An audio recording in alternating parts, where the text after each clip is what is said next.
Saudi अरब में रहने वाले एक्सपैट्रिएट्स जो हैं specially India, Pakistan, Bangladesh community के बारे में मैं बोलूँगा कि वो बहुत सारे टॉपिक्स के ऊपर डिस्कशंस होते रहते हैं।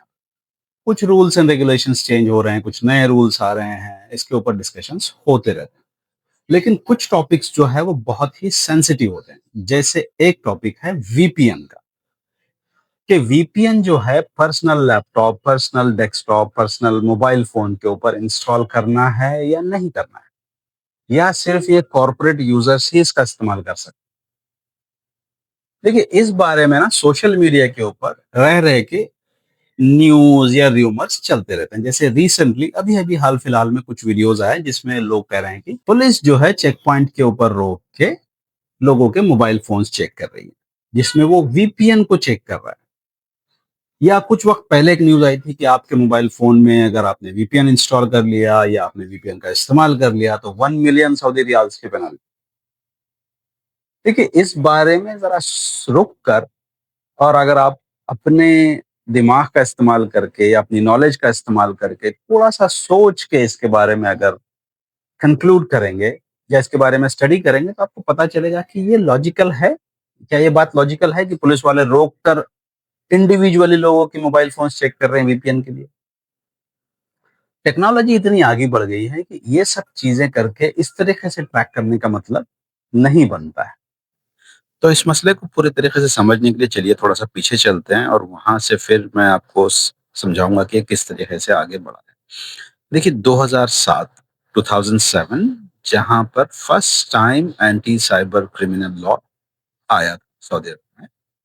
उसके बाद 2015 में उसको एनहांस किया गया और 2015 में ही जब ये विजन 2030 लॉन्च हुआ उसके साथ इंफॉर्मेशन टेक्नोलॉजी के लिए, साइबर सिक्योरिटी के लिए काफ़ी सारे rules and regulations modify. Specially उस वक़्त जो है एक बॉडी फॉर्म की गई एनसीए।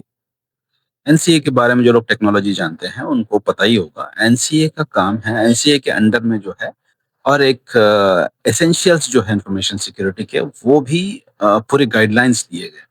उसके अलावा सदाया एक डिपार्टमेंट है जो कि आर्टिफिशियल इंटेलिजेंस और डेटा सिक्योरिटी के ऊपर काम करता है। इसके अलावा ह्यूमन नाम से एक एंटिटी फॉर्म की गई पीआईएफ के अंडर में। इसका भी काम बेसिकली यही है कि डेटा सिक्योरिटी, आर्टिफिशियल इंटेलिजेंस इसी के ऊपर ये भी ऑर्गेनाइजेशन काम करती है। तो मेरे भाई जिस कंट्री ने इतने सारे डिपार्टमेंट्स बनाए, डिविजन्स बनाए, साइबर सिक्योरिटी को लेके, इंफॉर्मेशन टेक्नोलॉजी को लेके इतना इन्वेस्ट किया, आपको लगता है लॉजिकली कि वहाँ पर इस तरीके से रास्ते पे लोगों के मोबाइल फ़ोन्स चेक किए जाएँगे या ब्लाइंडली जो है 1 मिलियन सऊदी रियाल्स का जो है फाइन दिया जाएगा। ठीक है, लॉजिकली ये बात ठीक नहीं है और टेक्निकली भी अगर आप देखें इसको, तो ये ज़रूरत ही नहीं है ये करने की।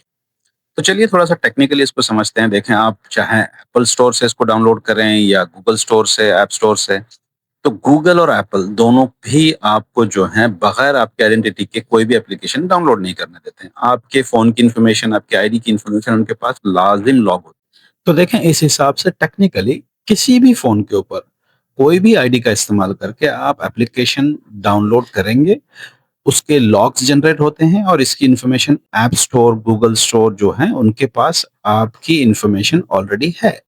तो आपने एप्लीकेशन इंस्टॉल करना है, आप इंस्टॉल करिए जैसे कॉर्पोरेट में होता है, कॉर्पोरेट लैपटॉप्स, कॉर्पोरेट मोबाइल्स के पास प्रॉपर उसके अप्रूव्ड एप्लीकेशंस है, आप वो इंस्टॉल करते हैं, वो इंस्टॉल होते हैं और लोग उसको यूज़ भी करते हैं। लेकिन अगर आप अपने पर्सनल कंप्यूटर पे, पर्सनल मोबाइल पे इंस्टॉल करेंगे ले और उसका मिसयूज़ करेंगे, तो डेफ़िनेटली मिसयूज़ ट्रैक हो सकता है और ट्रैक होना भी चाहिए और अगर आप ट्रैक हो गए तो बाकायदा इसका साइबर सिक्योरिटी लॉ में एंटी साइबर क्रिमिनल लॉ के अंदर आर्टिकल 7 में सज़ा इसकी डिफाइंड है।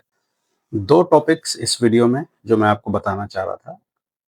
एक, किसी भी रूमर के ऊपर या कोई भी ऐसी न्यूज़ जो सोशल मीडिया के ज़रिए से आ रही है, उस पे ब्लाइंडली ट्रस्ट नहीं करना है।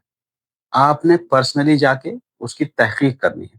देखिए और स्पेशली जब कोई न्यूज़ इस तरीके से गवर्नमेंट रिलेटेड टॉपिक्स पे आती है, गवर्नमेंट का कोई भी ऑपरेशन वो बगैर इत्तला के नहीं होता है। प्रॉपर उसका न्यूज़ आएगा, ठीक है? और उसके न्यूज़ को आप चेक करें कि ऑथेंटिक सोर्स से आ रहा है या नहीं आ रहा है। अगर आपको गवर्नमेंट रिलेटेड किसी भी टॉपिक के ऊपर मालूमात लेनी है, आप गवर्नमेंट पोर्टल पे जाइए, पब्लिक इन्फॉर्मेशन के अंदर बाकायदा ये इन्फॉर्मेशंस अवेलेबल होती हैं। पीडीएफ आप डाउनलोड कर सकते हैं इन्फॉर्मेशन, तो ब्लाइंडली ट्रस्ट करने की ज़रूरत नहीं है। Point number 1। पॉइंट नंबर 2 जो मैंने बताया और जो कि बहुत इंपॉर्टेंट है कि वीपीएन का इस्तेमाल करना है या नहीं करना है। तो देखिए वीपीएन जैसे कॉर्पोरेट यूज़र हैं, कभी होता है कि आप ऑफ़िस का नेटवर्क घर से कनेक्ट करने के लिए वीपीएन ज़रूरी है, तो वो अलाउड और ऑथराइज़्ड एप्लीकेशन सॉफ्टवेयर्स हैं, जिसको आप बिल्कुल डाउनलोड कर सकते हैं, इंस्टॉल कर सकते हैं। अब रहा सवाल पर्सनल यूज़र्स, जो कि अपने पर्सनल मोबाइल के ऊपर या अपने पर्सनल लैपटॉप या डेस्कटॉप के ऊपर इंस्टॉल करें या ना करें। मेरा ये कहना है कि इससे परहेज़ करिए आप। रीज़न क्या है कि आप सऊदी अरब में रह रहे हैं और सऊदी अरब में ऐसा कोई भी एप्लीकेशन, ऐसा कोई भी वेबसाइट या ऐसा कोई भी बैंक एप्लीकेशन या कोई भी ऐसा कॉलिंग एप्लीकेशन नहीं है, जो कि अलाउड है यहाँ पर और उसको यूज़ करने के लिए आपको वीपीएन की ज़रूरत है। ऐसा कुछ भी नहीं है। आपका हर काम यहाँ से बगैर वीपीएन के हो जाता है। अब कुछ लोग कहते हैं कि भाई व्हाट्सएप का कॉलिंग नहीं चलता, इसलिए जो है तो वीपीएन के थ्रू करेंगे। कोई ज़रूरत नहीं है। व्हाट्सएप चैट अलाउड है, आप चैट करिएगा। अगर कॉलिंग नहीं चल रही है तो उसके लिए दूसरे लीगल एप्लीकेशंस अवेलेबल हैं। जैसे कि आईएमओ है या दूसरे कोई एप्लीकेशन जो कि अलाउड हैं, आप उसी को इस्तेमाल करिए। कोई भी कॉम्प्लिकेशन में जाने की ज़रूरत नहीं है। तो बेहतर ये है कि गवर्नमेंट के कोई भी रूल्स के लिए गवर्नमेंट ऑथेंटिक पोर्टल पे जाइए और वहाँ से उसकी इन्फॉर्मेशन हासिल करिएगा। और दूसरी बात, जिस चीज़ का हल्का भी डाउट है कि ये ममनू है या ये नहीं करना है, तो उसको कंप्लीटली अवॉइड करिए, रूल्स को फॉलो करिए और सेफ रहिएगा।